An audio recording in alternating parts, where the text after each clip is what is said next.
Okay, in this video, we're going to actually graph some rational equations, and we've got our steps for graphing rational equations here, but the more you work of them, the more you won't need the steps. Now, the steps for this, step number one, I didn't put it, but step number one is always factor. Top and bottom, factor everything first.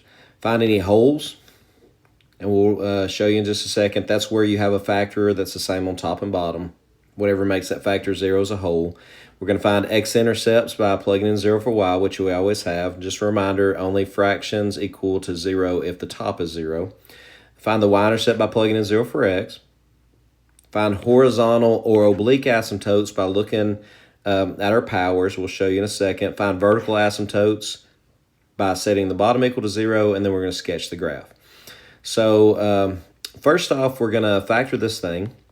The top factors into, let's see, adds, multiplies be x minus 2 and x minus 4. The bottom is difference of squares, which factors into x plus 4 and x minus 4. So step number one, factor. Step number two, we're looking for holes. But I'm going to go ahead and do this at the same time, is holes and vertical asymptotes. So any number that makes the bottom equal to 0, which in this case is 4 and negative 4.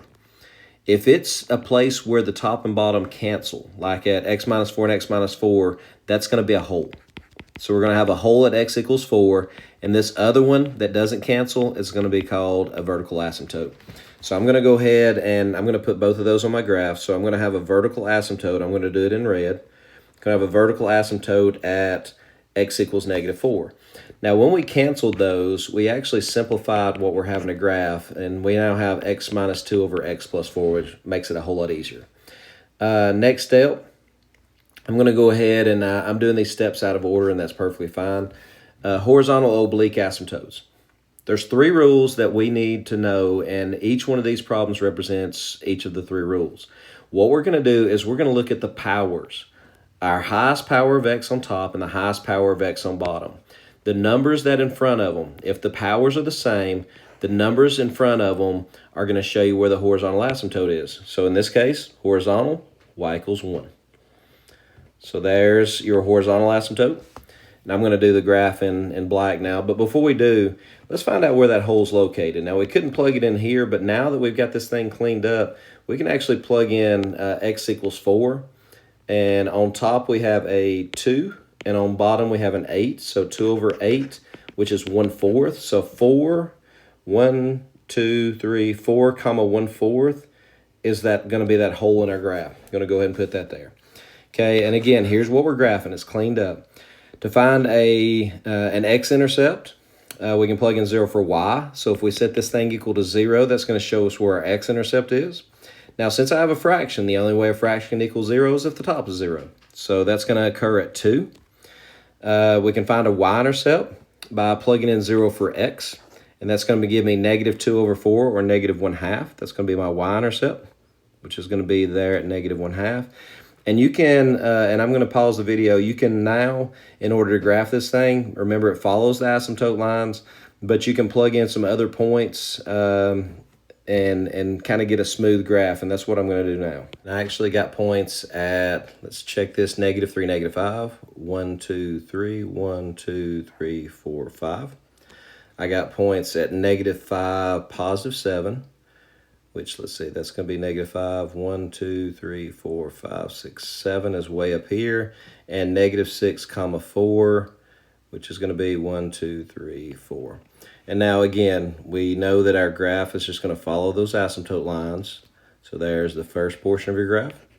And then this portion over here will do kind of the same thing, mirrored imaged over. And that's my first graph. Okay, our second graph. Again, first thing we always do is factor. So therefore, the top's already factored out. X minus 5, the bottom, is again a quadratic trinomial. So we've got an x, let's see, that'd be a minus 4 and an x plus 1. Now notice that nothing cancels here, so there's no holes in this graph. So anytime something on top and bottom cancels, you have a hole. Now the values that make the bottom 0 are 4 and negative 1. Since they don't cancel, you're going to have horizontal asymptotes again at 4 and at negative 1. Okay, something else. Let's go ahead and talk about horizontal. Before, you had the same power on top and bottom, like x squared and x squared. However, here you have x to the first and x to the second. Again, when the powers were the same, we could just look at the numbers out front. However, if the bottom power is greater, you'll always have a horizontal asymptote at 0. So there's your rule. Now, next up, what we're going to do, we can find an x-intercept, plug in the, set the whole thing equal to 0. Whatever makes the top equal 0, because the only way a fraction can equal 0 is if the top is 0. So whatever makes the top equal 0 will be your x-intercept. So 1, 2, 3, 4. You're going to have an x-intercept at 5. So there's going to be a point. Let's do it in black so that we don't get it mixed up with our asymptote lines. Okay, next up, y-intercept. We can actually just plug in 0 for all our different x values, and that's going to give us a y-intercept. So that's going to be -5 on top. It's going to be a -4 and a +1 on bottom. So therefore, that's going to give me a 5/4 or 1.25, somewhere right in there. And again, what we can do now is we can find points that's on the graph. We can plug in any x values, and that's going to give us a better example or a better idea of what our graph's going to look like. Okay, and here's the points that I got. I plugged in a 1, and I got somewhere around 1 1/3. I plugged in a 3, and I got a 1/2. Let's see, so 1, 2, 3, and I got a 1/2. I plugged in a 6, and I got a 1/14, which is just barely right there. Now, and you can always plug in, like if you want to know what's happening here, you can always plug in half values as well. I plugged in a -2, and I got -1 1/6, which is somewhere right in there. I plugged in a -4, and I got, let's see, that's 1, 2, 3, 4, and I got a point about right there. Now, this will kind of give us an idea, and you can always check this with graphing software or whatever. It kind of gives us a good idea of what's going to happen. Now, I will caution you that these graphs will never cross a vertical asymptote, and that's the reason I knew where that one's going there. But these graphs could cross a horizontal asymptote. They will occasionally. And I checked something right here. This one, I put it in the wrong place. It actually should be 2/3. So looking at the graph of this thing, and I got a confirmation, and you can always plug in more points and get a better looking graph, but this graph actually does kind of this number in the middle, and then on the other side kind of follows along and comes up. So there's you got what that middle graph looks like. All right, let's try one more. Now this one's a little bit tricky because, again, the rules for horizontal asymptotes, if the powers are the same, look at the number out front.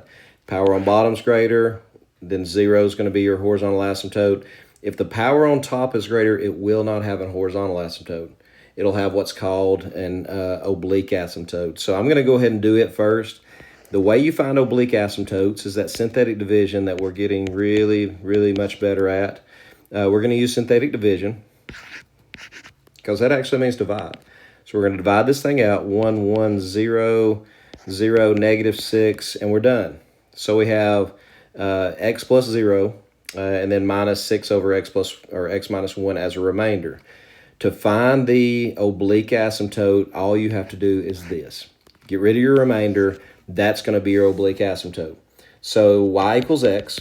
In this case, this, again, because the power on top is greater, it's an improper fraction, you're going to have oblique. So I'm going to draw the line y equals x, and that's going to be my asymptote line for this one. It's kind of replaces my horizontal asymptote. Now I'm going to factor this thing. I've got an x minus 3 and an x plus 2, and on bottom I have an x minus 1. Notice there's no holes. Nothing cancels out. But I do have a vertical asymptote. X equals 1 is what makes the bottom 0, and it's not a hole, so therefore it's going to be a vertical asymptote. Now, again, to find x-intercepts, set the whole thing equal to 0. The only way a fraction can be 0 is if the top is 0, and what makes those 0 are x equals 3 and x equals -2. So you're going to have an x-intercept at 1, 2, 3. And you're going to have another x-intercept at -2. And that kind of gives me an idea of what my graph's going to look like. You can find the y-intercept by plugging in 0 for all the x's. We will go ahead and do that just to show you. But this is a fairly straightforward graph. Plug in 0 there gives you -3. Plug in 0 here gives you 2. Plug in 0 here gives you -1.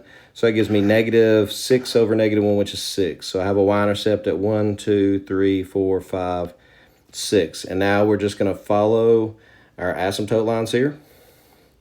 And this portion of the graph looks like that. And this portion of the graph over here kind of does the same number and will look like that. And that's going to be the graph of that function.